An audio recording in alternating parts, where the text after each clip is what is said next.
வணக்கம். ஜனவரி 3ஆம் தேதி இன்னைக்கான 2வது பதிவு. பங்குச்சந்தையில் நடந்த சில விஷயங்களை விரைவாக பார்க்கலாம். முக்கியமான தகவல், நான் செபி ரெஜிஸ்டர்ட் அட்வைசர் கிடையாது. நம்ம சேனல்ல இருந்து எப்போதுமே ஸ்டாக் ரெக்கமெண்டேஷன்ஸ் கிடையாது. யூடியூப் சேனல் மட்டும் இல்லைங்க, மற்ற சோஷியல் மீடியா பிளாட்ஃபார்மான இன்ஸ்டாகிராம், வாட்ஸ்அப், டெலிகிராம்ல இருந்து கூட நாம ஸ்டாக் ரெக்கமெண்டேஷன்ஸ் வழங்குவதில்லை. மேலும் பணத்தை வாங்கிட்டு எந்த சேவையும் வழங்குவது இல்லை. பல போலியான குரூப் இயங்கிட்டு இருக்கு. தயவு செய்து ஜாகிரதையாக இருங்க. இந்த வீடியோவில் காட்டக்கூடிய அனைத்து கம்பெனிகளும் வெறும் இன்ஃபர்மேஷனல் பர்பஸ்க்காக மட்டுமே முதலீடு செய்யுங்கன்னு சொல்கிற வீடியோ கிடையாது. எந்த ஒரு முதலீட்லையும் ரிஸ்க் இருக்கும். ரிஸ்க் புரியாமல் இன்வெஸ்ட் செய்யாதீங்க. ரிஸ்க் புரியலன்னா தயவு செய்து இன்வெஸ்ட்மெண்ட்டை தவிர்த்துருங்க. நம்ம ருபி டிரைவர் சேனலை ஆதரிக்கிற அனைத்து நல்ல உள்ளங்களுக்கும் நன்றி. சில இண்டிவிஜுவல் ஸ்டாக்ஸ் மற்றும் செய்திகள் விரைவாக பார்க்கலாம். சிட்டிகெம் இந்தியா ஐபிஓ முடிஞ்சு இன்றைக்கி லிஸ்ட் ஆனது. பிஎஸ்சியுடைய எஸ்எம்இ பிளாட்ஃபார்மில் லிஸ்ட் ஆனது. லிஸ்டிங் ஃப்ளாட்டாக இருந்திருப்பதாக மணி கண்ட்ரோலில் அப்டேட் கொடுத்துருக்குறாங்க. டாலருக்கு நிகரான இந்திய ரூபாயின் மதிப்பு கீழே போய்கிட்டு இருக்கு. நேற்று க்ளோசிங்கில் 87.73 இருந்தது. சிஎன்பிசி டிவி 18 தகவல் கொடுத்துருக்காங்க. டாலருக்கு நிகராக இந்திய ரூபாயின் மதிப்பு கீழே போகிறதுனால ஐடி ஸ்டாக்ஸ் பயன்பெறும்ன்ற செய்தி நம்ம 2 நாட்களுக்கு முன்னாடி ஒரு செய்தியாக பார்த்துருந்தோம். வெஸ்டர்ன் கேரியர்ஸ் இந்தியா லிமிடெட் இன்றைக்கி நல்லா பர்ஃபார்ம் பண்ணியிருக்கிறாங்க. இன்ட்ராடேயில் 13% அதிகரித்தது. வேதாந்தா கிட்ட இருந்து ஒரு ஆர்டர் கிடச்சிருக்குன்னு சொல்லியிருக்கிறாங்க. அதோடைய மதிப்பு 139 கோடி ரூபாய். 4 ஆண்டிற்கான ஆர்டர் இது. எஸ் பேங்க் இன்னைக்கு இன்ட்ராடேல 3% அதிகரித்தது. Q3க்கான பிஸ்னஸ் அப்டேட் வெளியிட்டிருக்கிறாங்க. அது கூட ஒரு காரணமாக இருந்திருக்கலாம். லோன்ஸ் மற்றும் அட்வான்சஸ் 2,45,035 கோடி ரூபாய். இயர் ஆன் இயர் 13% அதிகரித்தது. டெபாசிட்ஸ் 2,77,199 கோடி ரூபாய். இயர் ஆன் இயர் 15% அதிகரித்தது. அதானி போர்ட்ஸ் Q3க்கான பிஸ்னஸ் அப்டேட்டை வெளியிட்டிருக்கிறாங்க. ஒட்டுமொத்த கார்கோ அவங்க ஹேண்டில் பண்ணியிருப்பது 38.4 MMT. இயர் ஆன் இயர் 8% அதிகரிச்சிருக்கு. இயர் டு டேட் இந்த நிதியாண்டில் இது வரைக்கும் பார்க்கும்போது டோட்டல் கார்கோ ஹேண்டில் பண்ணியிருப்பது 332.4 MMT. இயர் ஆன் இயர் 7% அதிகரிச்சிருக்கு. சிஎன்பிசி டிவி 18 ஒரு தகவல் கொடுத்துருக்காங்க. அதானி போர்ட்ஸ் நிதியாண்டு 2025க்கு ஒரு கைடன்ஸ் கொடுத்துருந்தாங்க கார்கோ வால்யூமுக்கு. அதோடைய 70% இப்போதைக்கு எட்டியிருக்கிறாங்க. அதாவது முதல் 9 மாதத்தில் இந்த நிதியாண்டில் அவங்க கைடன்ஸ் கொடுத்ததுடைய 70% எட்டியிருக்கிறாங்க அதானி போர்ட்ஸ்னு சிஎன்பிசி டிவி 18 தகவல் கொடுத்துருக்காங்க. V2 ரீட்டைல் இன்னைக்கு இன்ட்ராடேல நல்லா பர்ஃபார்ம் பண்ணியிருக்கிறாங்க. 5% அப்பர் சர்க்கியூட்டை எட்டியிருக்கு. Q3க்கான அவங்க பிஸ்னஸ் அப்டேட் வெளியிட்டிருக்கிறாங்க. சிஎன்பிசி டிவி 18 கிடைத்த தகவல். ஸ்டாண்டலோன் பேசிஸில் ரெவென்யூ 58% இயர் ஆன் இயர் கம்பேரிசனில் அதிகரிச்சிருக்கு. 591 கோடி ரூபாய். புதிதாக சேர்க்கப்பட்ட கடைகளுடைய எண்ணிக்கை 21 இந்த Q3ல. அவென்யூ சூப்பர் மார்ட்ஸ், டிமார்ட் இன்ட்ராடேல நல்லா பர்ஃபார்ம் பண்ணியிருக்கிறாங்க. 15% அதிகரித்தது. காலையில் விடல் நம்ம செய்தி பார்த்துருந்தோம். அவங்களுடைய Q3க்கான பிஸ்னஸ் அப்டேட் வெளியிட்டிருந்தாங்க. ஸ்டாண்டலோன் பேசிஸில் ஒருவை நம்ம பார்த்துருந்தோம். அது பாசிட்டிவாக இருந்திருக்குன்னு மணி கண்ட்ரோலில் தகவல் கொடுத்துருக்காங்க. அது கூட ஒரு காரணமாக இருந்திருக்கலாம். இன்னைக்கு இன்ட்ராடேல 15% அதிகரித்ததற்கு. மார்கன் ஸ்டான்லி அவென்யூ சூப்பர் மார்ட்ஸ்க்கு டிமார்ட்டுக்கு அண்டர் வெயிட் ரேட்டிங் கொடுத்துருக்காங்க. அவங்க Q3 பிஸ்னஸ் அப்டேட் கொடுத்ததற்கு பிறகும் அண்டர் வெயிட் தான் கொடுத்துருக்காங்க. எதிர்பார்க்குற டார்கெட் 3,702 ரூபாய். அவங்க அந்த ரிப்போர்ட்டில் என்ன சொல்லியிருக்காங்கன்னா, ஸ்டாண்டலோன் ரெவென்யூ எதிர்பார்த்தது காட்டிலும் அதிகமாக தான் வந்திருக்குன்னு சொல்லியிருக்காங்க. அதாவது Q3 உடைய ஸ்டாண்டலோன் ரெவென்யூ எதிர்பார்த்த காட்டிலும் அதிகமாக தான் வந்திருக்குன்னு மார்கன் ஸ்டான்லி சொல்லியிருக்காங்க. இருந்தாலும் ரேட்டிங்லையும் டார்கெட்லையும் எந்த மாற்றமும் இல்லை. CLSA அவுட் பர்ஃபார்ம் ரேட்டிங் கொடுத்துருக்காங்க டிமார்ட்டுக்கு. எதிர்பார்க்குற டார்கெட் 5,360. நேற்று க்ளோசிங்லேருந்து ஒப்பிட்டு பார்க்கும்போது 50% அதிகரிப்பதற்கான வாய்ப்பு இருக்குன்னு சொல்லியிருக்காங்க மணி கண்ட்ரோல் செய்தியில். Bank of Maharashtra Q3 business update கொடுத்துருக்காங்க. சிஎன்பிசி டிவி 18 கிடைத்த தகவல். இன்னைக்கு இன்ட்ராடேல 6% அதிகரிச்சிருக்கு. கிராஸ் அட்வான்சஸ் 2.29 லட்சம் கோடி ரூபாய். இயர் ஆன் இயர் 21% அதிகரித்தது.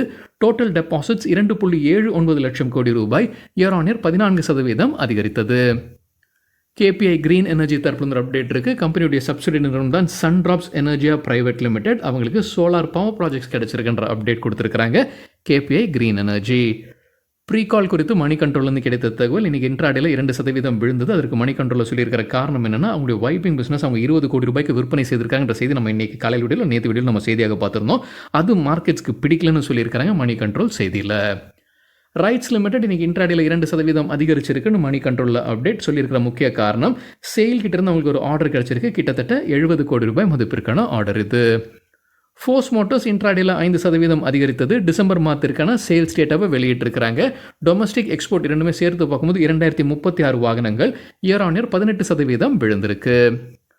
மஹிந்திரா அண்ட் மஹிந்திரா குறித்து எக்கனாமிக் டைம்ஸ்லேருந்து கிடைத்த ஒரு தகவல். ஷார்ட் டேர்ம் ட்ரேடர்ஸ் வாங்கலாம்ன்ற பரிந்துரை கொடுத்துருக்காங்க. எதிர்பார்க்குற டார்கெட் 3,350. கொடுத்துருக்கிற கால அளவு அடுத்த 3 to 4 வாரங்கள். 5% அதிகரிப்பதற்கான வாய்ப்பு இருக்குது தற்போதைய லெவலில் இருந்து. டாடா மோட்டார்ஸ் மற்றும் வேறு 3 ஸ்டாக்ஸ் சிஎல்எஸ்ஏ உடைய இந்தியா மாடல் போர்ட்ஃபோலியோவில் சேர்க்கப்பட்டிருக்கு. HDFC பேங்க் வெளியேற்றப்பட்டிருக்கு. CNBC TV 18லேருந்து கிடைத்த தகவல், சிஎல்எஸ்ஏ இந்தியா மாடல் போர்ட்ஃபோலியோவில் டாடா மோட்டார்ஸ் தவிர வேறு 3 ஸ்டாக்ஸ் எவை NTPC, நெஸ்லே இந்தியா மற்றும் பிரிட்டானியா சேர்க்கப்பட்டிருக்கு. மார்கன் ஸ்டான்லி பெட்ரோநெட் LNGக்கு ஈக்குவல் வெயிட் ரேட்டிங் கொடுத்துருக்காங்க. எதிர்பார்க்குற டார்கெட் ₹400 ஒரு ஷேருக்கு. பஞ்சாப் நேஷனல் பேங்க்குக்கு Morgan Stanley under wait rating கொடுத்துருக்காங்க. எதிர்பார்க்குற டார்கெட் ₹95 ஒரு ஷேருக்கு. ரிலையன்ஸ் நேவல் அண்ட் இன்ஜினியரிங் குறித்து மணி கண்ட்ரோல்லேருந்து கிடைத்த தகவல், டேக் ஓவர் முடிஞ்சிருக்கு. ஸ்வான் எனர்ஜி டேக் ஓவர் பண்ணியிருக்காங்க. பெயர் மாற்றம் செய்திருக்காங்க. இப்போ ரிலையன்ஸ் நேவலுடைய புது பெயர் Swan defence and heavy industries. Eicher motors Royal Enfield brand வைத்திருக்கக்கூடிய கம்பெனி, அவங்களுக்கு சிட்டி பை ரேட்டிங் கொடுத்துருக்காங்க. எதிர்பார்க்குற டார்கெட் ₹5350. தற்போது அந்த லெவலில் தான் ட்ரேட் ஆகிட்டுன்னு நினைக்கிறாங்க ஐஷர் மோட்டர்ஸ். HSBC பை இண்டஸ்ட்ரீஸ்க்கு ஹோல்ட் ரேட்டிங் கொடுத்துருக்காங்க. டார்கெட் ப்ரைஸை குறைச்சிருக்கிறாங்க. முன்ன சொன்னது ₹4000, இப்போ அது ₹3800 குறைச்சிருக்கிறாங்க HSBC. ஜெஃப்ரீஸ் ONGCக்கு பை ரேட்டிங் கொடுத்துருக்காங்க. எதிர்பார்க்குற டார்கெட் ப்ரைஸை குறைச்சிருக்கிறாங்க. முன்ன சொன்னது 410, புது டார்கெட் ₹385. 2024 1000% மேலே ரிட்டர்ன்ஸ் கொடுத்துருக்கிற பென்னி ஸ்டாக்ஸுடைய பட்டியல் CNBC TV 18ல் கொடுத்துருக்குறாங்க. ஆனால் முக்கியமான கவனிக்க வேண்டிய விஷயம் என்னென்னா, இந்த பென்னி ஸ்டாக்ஸ், இந்த பட்டியலில் வரக்கூடிய பென்னி ஸ்டாக்ஸ்க்கு வருவாய் கிட்டத்தட்ட கிடையாது. இருந்தாலும் 1000% மேலே ரிட்டர்ன்ஸ் கொடுத்துருக்கு 2024. CNBC TV 18 அந்த கட்டுரையை துவங்கிறதுக்கு முன்னாடி ஒரு டிஸ்க்ளைமர் கொடுத்துருக்குறாங்க. இது வாங்குறதுக்கான பரிந்துரை கிடையாது. அதே போல் இந்த ஸ்டாக்ஸ் அனைத்தையும் ட்ரேடிங் வால்யூம் வந்து ரொம்ப குறைவாக இருக்குது. ஸோ உள்ளே போகிறதும் வெளியே வர்றதும் ரொம்ப கஷ்டமாக இருக்கும். வேற சில விஷயங்களும் கொடுத்துருக்காங்க. அதாவது இந்த ஸ்டாக்ஸில் பப்ளிக் ஷேர் ஹோல்டிங் தான் அதிகமாக இருக்குது ப்ரொமோட்டர் ஷேர் ஹோல்டிங்குடன் ஒப்பிட்டு பார்க்கணும். ஸோ ப்ரொமோட்டர்ஸ் கையில் வைத்தம் இருக்கக்கூடிய ஷேர்ஸுடைய எண்ணிக்கை மிக குறைவாக இருக்குது. பப்ளிக் ஷேர் ஹோல்டிங் அதிகமாக இருக்குது. அது ஒரு ரிஸ்க்காக இருக்குது. அதே போல் இந்த ஸ்டாக்ஸ்க்கு எதுக்குமே சொத்துக்கள் கிடையாது. இப்போ இதில் பெரும்பாலான ஸ்டாக்ஸ் வந்து அவங்களுடைய பெயர் மாற்றமும் செய்திருக்கிறாங்க. அவங்களுடைய ரெஜிஸ்டர்ட் ஆஃபீஸ் அட்ரஸையும் மாற்றிக்கிட்டே இருந்திருக்கிறாங்கன்ற டிஸ்க்ளைமர் கொடுத்துருக்காங்க CNBC TV 18ல். அந்த பட்டியலை விரைவாக பார்க்கலாம். அதாவது 2024 பென்னி ஸ்டாக்ஸ் 1000% மேலே ரிட்டர்ன்ஸ் கொடுத்துருக்கிறது. ஆனால் வருவாய் கிட்டத்தட்ட கிடையாது. இந்துஸ்தான் அப்ளையன்சஸ் 1003% ரிட்டர்ன்ஸ் கொடுத்துருக்கு. C Ink Exports India 1098% returns கொடுத்துருக்கு. Flora Textiles 1430%. Ace Engitech 1700% returns கொடுத்துருக்கு. RRP semiconductor 1700%. Sri Jayalakshmi Autospin 2093% returns கொடுத்துருக்கு. Jackson Paul Finance and Leasing 2300% returns கொடுத்துருக்கு 2024. சரிங்க, இதுதான் சில விஷயங்கள் என்னுடைய பார்வைக்கு எட்டியது. நன்றி, வணக்கம்.